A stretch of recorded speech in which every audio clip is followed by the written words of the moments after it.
pour la sortie du side control. Premièrement, toujours avoir le genou en contact avec le partenaire en prenant appui sur sa cuisse pour éviter qu'il nous prenne la montée trop facilement. Si jamais j'ai pas le genou qui veut monter, c'est facile pour lui. Donc là, je monte le genou contre ses hanches. La main qui est devant, on contrôle sous la gorge, on prend contrôle sur l'épaule.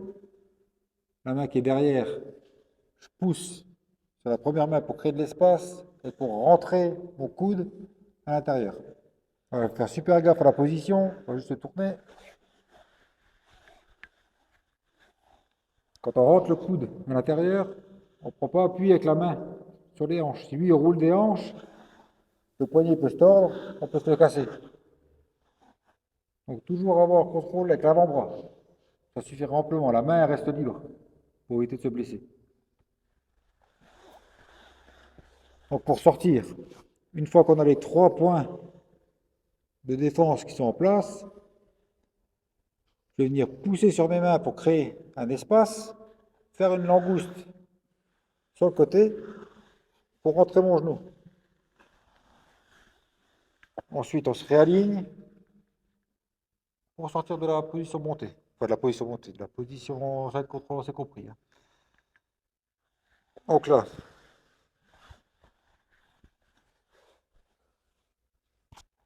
je monte le genou, première main sous la gorge, contrôle sur l'épaule. La deuxième main, on fait bien attention, contrôle avec l'avant-bras dans les hanches.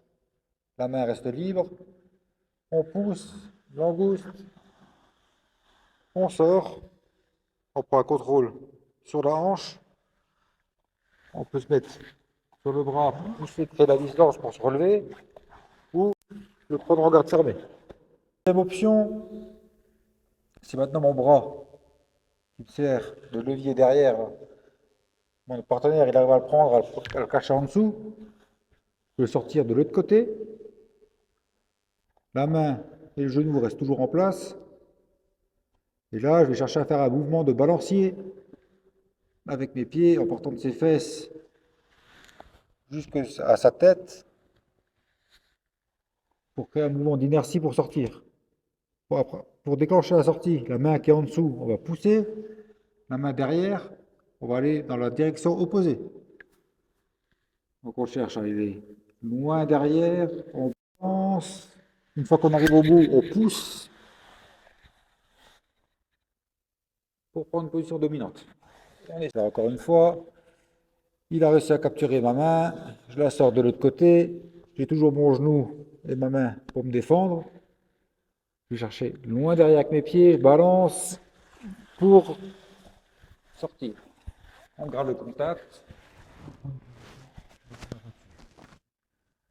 En grappling, jiu-jitsu, on ne frappe pas. En MMA, on pourra commencer à taper.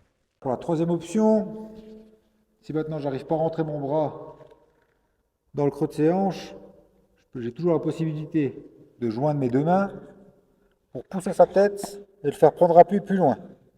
Une fois que son bras a pris appui près de mes jambes, j'attrape son bras pour le ramener entre mes jambes. Avec ma main qui est derrière, contrôle sur son épaule.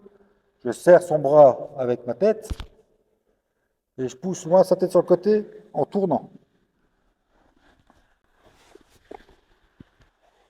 Et on est sorti. Donc pour cette option-là, je mets mon barrage, ma main en défense, j'arrive pas à rentrer mon coude, c'est pas grave, on joint les deux mains, on pousse, on pousse, on pousse, on pousse. La main prend appui, on attrape la main pour la mettre entre les jambes, contrôle de l'épaule, on pousse la tête, on tient sur le bras avec la tête et on tourne. Et on est sorti. Ne bouge pas, j'ai encore quelques astuces pour te faciliter la vie dans la position latérale. En 1, utilise au maximum tes pieds. En utilisant un contrôle sur les hanches du partenaire pour éviter qu'il passe.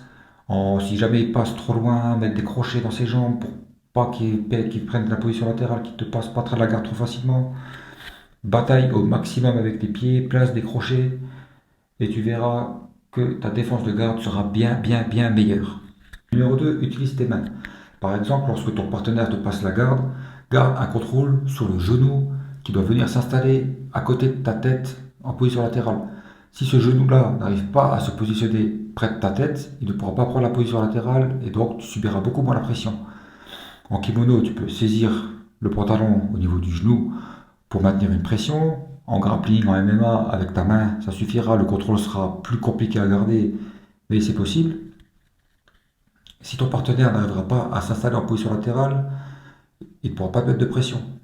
Le fait de garder le contrôle du genou te permet de maintenir une certaine distance, donc de placer plus facilement tes crochets qu'on a vu avant. Et avec ces deux astuces combinées, ta défense de garde sera beaucoup mieux et beaucoup plus efficace. En numéro 3, si ton partenaire parvient quand même à s'installer en position latérale, protège tout de suite le passage de la montée en montant ton genou dans le creux de ses hanches, en mettant une main sous sa gorge pour maintenir la pression, pour éviter qu'il t'écrase trop, et ton autre main dans ses hanches pour pouvoir commencer à travailler ta sortie.